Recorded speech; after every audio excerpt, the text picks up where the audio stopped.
महाराष्ट्र और झारखंड में उम्मीदवारों की किस्मत ईवीएम में कैद हो चुकी है। महाराष्ट्र में जहां 288 सीटों पर एक चरण में मतदान हुआ, तो वहीं झारखंड में 81 सीटों पर राजनीतिक दलों की साख दांव पर लगी है। दोनों ही प्रदेशों में किसे बहुमत मिलने की संभावना है, ये तस्वीर भी एग्जिट पोल से कुछ हद तक साफ हो चुकी है। बात अगर महाराष्ट्र की करें तो महाराष्ट्र में एग्जिट पोल नतीजों ने सबको चौंका दिया है। सबसे बड़ा खेला करते हुए महाराष्ट्र में बीजेपी के नेतृत्व वाली महायुति एक तरफा जीत हासिल करते हुए नजर आ रही है। एग्जिट पोल में महाराष्ट्र में एनडीए को प्रचंड बहुमत मिलने का अनुमान जताया गया है। एबीपी मेट्राइज के मुताबिक बीजेपी प्लस को जहां 150 से 170 सीटें मिलने का अनुमान है, तो वहीं कांग्रेस प्लस यानी महाविकास आघाड़ी को 110 से 130 सीटें मिलने का अनुमान है। वहीं अन्य के खाते में 8 से 10 सीटें जा रही है।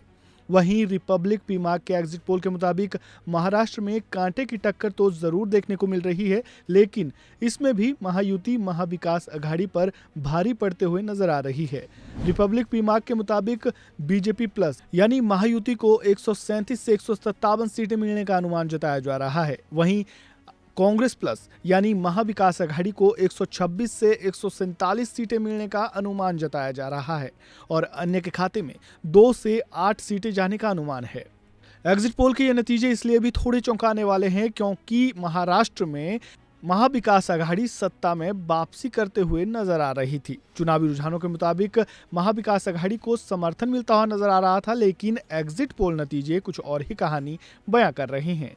एग्जिट पोल के नतीजे कभी सही तो कभी गलत साबित हुए हैं। हाल ही में हुए लोकसभा चुनाव में लगभग सभी एग्जिट पोल गलत साबित हुए। सभी एग्जिट पोल में बीजेपी को अकेले दम पर स्पष्ट बहुमत का अनुमान जताया गया था। कुछ एग्जिट पोल तो एनडीए को 400 सीटें भी मिलती दिखा रहे थे। हालांकि चुनाव नतीजे इसके बिल्कुल उलट थे। एनडीए सरकार बनाने में तो सफल रही, लेकिन सिर्फ 292 सीटें ही मिली। वहीं इंडिया गठबंधन ने 232 सीटें अपने नाम की और यही तस्वीर मध्य प्रदेश, छत्तीसगढ़, राजस्थान के एग्जिट पोल नतीजों में भी देखने को मिली। वहीं बात अगर महाराष्ट्र विधानसभा चुनाव के सियासी समीकरण को समझने की करें, तो यहां किसी भी पार्टी ने सभी 288 सीटों पर अपने उम्मीदवार नहीं उतारे हैं। शुरुआत अगर महायुति से करें तो महायुति में बीजेपी ने 149 सीटों पर, शिंदे गुट वाली शिवसेना ने 81 सीटों पर और अजीत पवार गुट वाली एनसीपी ने 59 सीटों पर उम्मीदवार उतारे हैं। वहीं बात अगर महाविकास आघाड़ी यानी एमबीए की करें तो एमबीए में कांग्रेस ने 101 सीटों पर, शरद पवार गुट वाली एनसीपी ने 86 सीटों पर, उद्धव गुट वाली शिवसेना ने 95 सीटों पर उम्मीदवार उतारे हैं। वहीं बात अगर अन्य दलों की करें तो इनमें बसपा 237 सीटों पर उम्मीदवार उतारी है।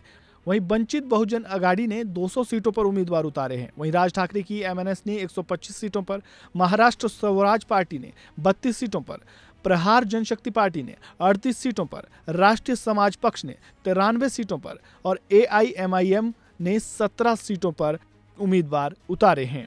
महाराष्ट्र चुनाव में बीजेपी के नेतृत्व वाले एनडीए गठबंधन महायुति सत्ता की हैट्रिक लगाने की कवायद में है, तो कांग्रेस की अगुवाई वाला इंडिया गठबंधन अपनी वापसी के लिए बेताब नजर आ रहा है। प्रकाश अंबेडकर की बीबीएस से लेकर असदुद्दीन ओवैसी की एआईएमआईएम सहित कई छोटी पार्टियां किंग मेकर बनने की फिराक में है। एग्जिट पोल में तो एनडीए को बहुमत मिलता हुआ नजर आ रहा है, लेकिन जनता किसके सिर पर जीत का सेहरा सजाती है, ये 23 नवंबर को साफ हो जाएगा। इस खबर में फिलहाल इतना ही। खबरों से जुड़े ताज़ा अपडेट के लिए बने रहें वन इंडिया हिंदी के साथ। धन्यवाद।